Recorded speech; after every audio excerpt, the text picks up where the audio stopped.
She said I wasn't family until she heard about the $50 million.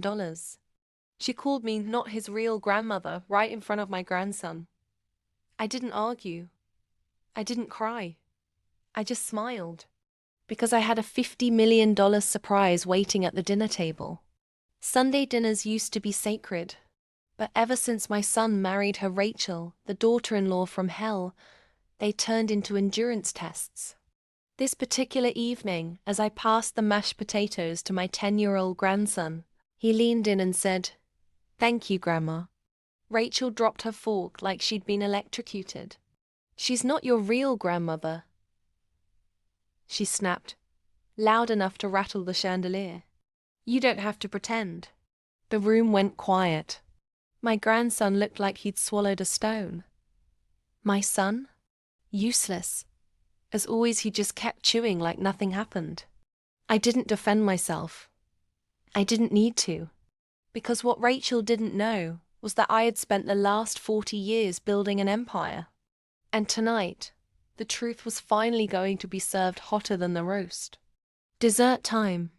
I stood up, tapped my glass, and smiled at the table of people who had forgotten the value of blood, loyalty, and common decency.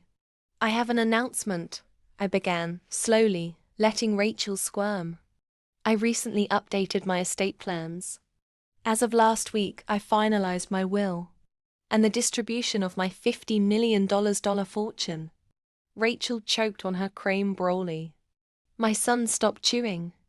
My grandson looked confused, but curious. I continued. "My company, properties, stocks, everything I've ever worked for, it's all going to one person." Pause. And then I turned to my grandson, reached for his tiny hand, and said, "You." The entire room gasped. Rachel's jaw hit the table. "He's not even her blood," she hissed. I leaned in, calm and collected. "No, but he's the only one in this room who ever treated me like family." What no one knew was that Rachel was adopted, something I discovered during a background check my attorney ran when she started getting too cozy with our family assets. So, with a soft smile and a legal folder in hand, I added, "By your logic, dear, since you're not biologically related to any of us, I suppose you're not really my daughter-in-law either." Boom. Rachel went pale. My son looked like he wanted to crawl under the table. "I've since set up a trust fund for my grandson. He gets the full fortune when he turns 25. Until then, he'll be raised with love, humility, and none of the entitlement his parents bathe in." Rachel and my son. They tried contesting the will. They lost. Now they rent a condo in a not-so-glamorous neighborhood. No chefs. No pool. No inheritance. Just consequences.